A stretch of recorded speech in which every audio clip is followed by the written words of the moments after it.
Everybody, sorry for the weird camera angle. The sun is blinding the camera where I normally put it.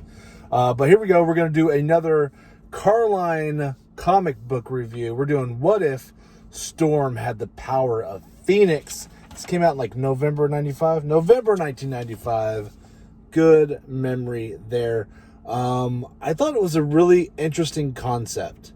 It had some twists and turns in it that I wasn't expecting. And overall, I liked it. So let's talk about what happens. What's interesting is the story is told from the perspective of like her old mentor right here. So he's the one doing a lot of like the behind the scenes, walking, the storytelling, what's going through. Kitty Pryde is in this book quite a bit. She is kind of a key, a linchpin on what's going on. So here's the deal. It jumps back a little bit. So it starts off like in the past, but not in the far past. That's kind of weird to say. But Storm is now Storm Phoenix. And you can see there's a lot of cameos in this one. Pretty cool. And what happens is Storm is now has the power of the Phoenix. And she is just like ultimate power corrupts ultimately, right? So she is just has telling everybody they have to do exactly what they want to do. There's this one civilization or this group that believes in whaling, and it's part of their culture, and they're like, no, we're going to whale. That's what we're going to do. So every year they go out and they kill a whale. And she apparently has warned them twice not to do it. They did it again, and she is furious. Do not mess with Storm. So what happens is all of the Kitty Pryde and a bunch of the younger mutants are all on a shield helicarrier, and they're like her eyes and ears all over the world. So whenever anything happens, they tell her, hey, this is what's going on. They're like her little spies. So she told them, hey, they're out there getting a whale. And she's like, I warned them twice already. Then she's mad. So she goes out and completely, her sensei, for lack of the better word, tries to tell her, hey, it's part of their culture. And she's like, she's not having it. She's like, don't talk back to me. I am a god. And so she leaves, and yeah, she gets to the vessel. She completely destroys the old-timey looking ship. And then she goes ahead and wipes out everybody in their village. Kills them all. And she is not messing around. And so then it goes back even further to when Storm was before she became the Phoenix, kind of talking about her in Africa and how she was unsure of herself and of her powers and things like that. And then it goes forward a little bit to where she's already in X-Men, already in the space shuttle. Jean Grey gets knocked out, and so she's not able to pilot the shuttle. So Storm does it by saying she can manipulate the air currents and stuff in space, and she can land the shuttle safely. Everybody gets to the back of the shuttle. So that's when it happens. She becomes the Phoenix. The Phoenix goes into her. The spaceship actually crashes, and everybody dies except for Storm. Wolverine is not on it, so Wolverine actually plays a pretty key role, which makes sense. Super popular character in 1995. Basically, Wolverine finds her, and he's like, everybody's dead except for you. What happened? And she's like, yeah, it got too cold. She couldn't keep him warm. And she didn't seem overly upset about it. So she takes off, and then randomly Black Panther shows up out of the ocean. He's got this like fake submarine dolphin that he's using to travel around and not be spied on. And they're like, hey, we need, and for some reason the mentor, the sensei, is with them too. Kind of weird. But they're like, hey, the sensei's like, we got to go back to the spot of the crash. I just feel like we need a clue of something that happened. And so Wolverine gets out there and uses his swimming claws. I guess his adamantium claws help him swim. Not really. It's just a weird... I thought it was weird that they had him out while he's swimming. What we find out is that Storm, it's at the beginning, and here's another part, where she's talking to Kitty Pryde. All the mutants that stand up to her, she, like, freezes them in time. So they're alive, but they're, like, frozen, and she just, like, holds their bodies. And so this is like a, just like a jail full of frozen mutants.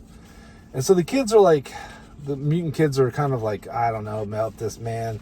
Kitty's like, I don't know either. And they're not loving how terrible she is. Okay, so Wolverine finds the crash site and then finds Storm.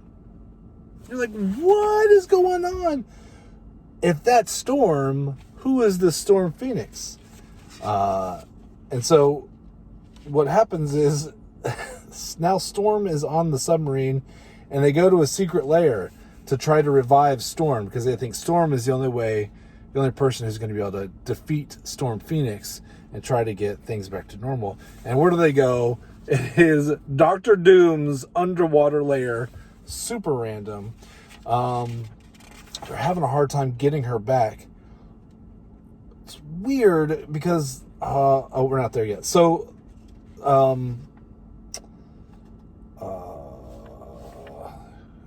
some of the other mutants go up to the shield helicarrier and try to free the kids.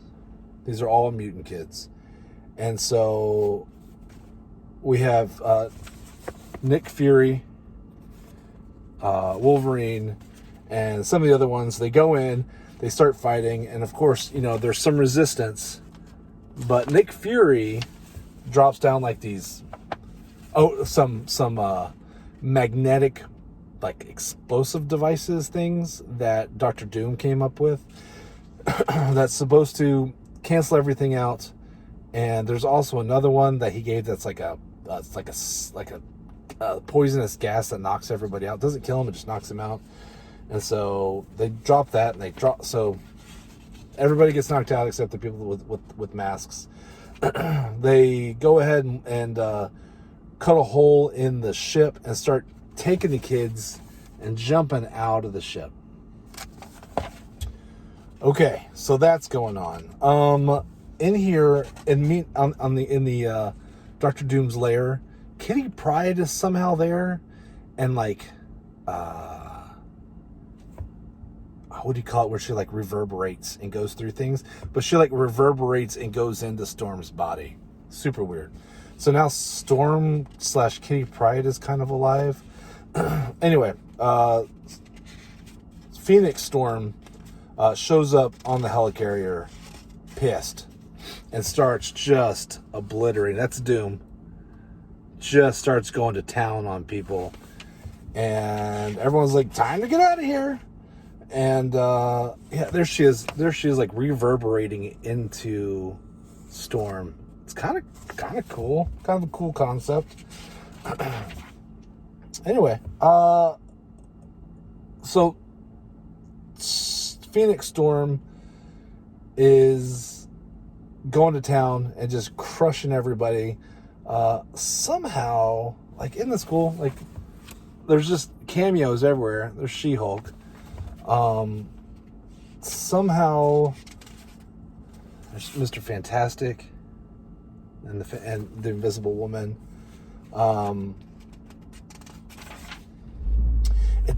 It's weird because it doesn't really talk about why reviving Storm was overly important. She makes an appearance right here, and I don't know if she just like freed everybody. It's not real clear on why they even went that far.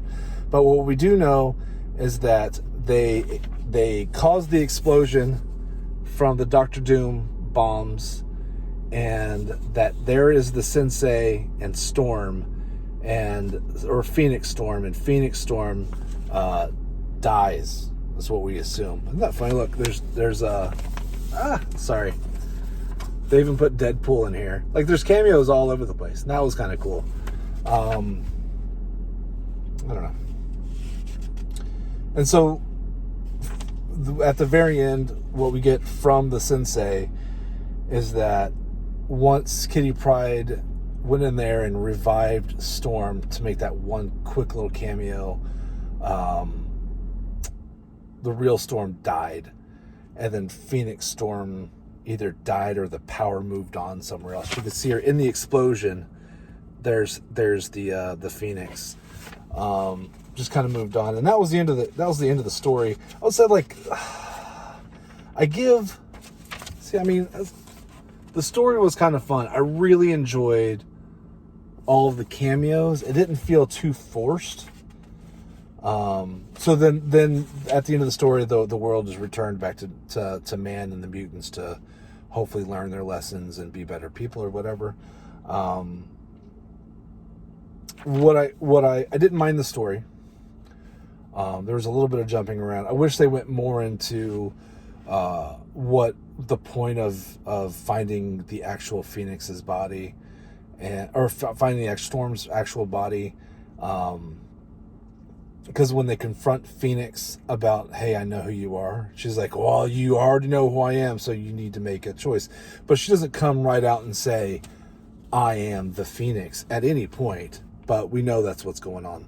So, the art, I give the art a solid 7. Now, some of the characters are drawn really well and super fun, but there's also other panels, like right here. This is one that struck me. Like, look at Storm's calves. Like, that doesn't look right at all. And there's some other ones of character faces where you're just like, that wasn't done very well. And, you know, I feel bad. I feel bad saying that because it's better than I can do, but I'm also not getting paid to do it. You know what I mean? So, but story was good. Art was good in some places. Yeah, I mean, this is a solid 7 book. Solid 7. So for What If, that was kind of fun. Anyway, thanks for hanging out with me. Almost school release time, so I got to get back to it. Talk to y'all later. Bye. All the pink in the world can't disguise the irrefutable fact that centaurs and castles and dragons and magic are all standard nerd tropes. Ergo, My Little Pony is nerdy. Ergo, you, Erica, are a nerd.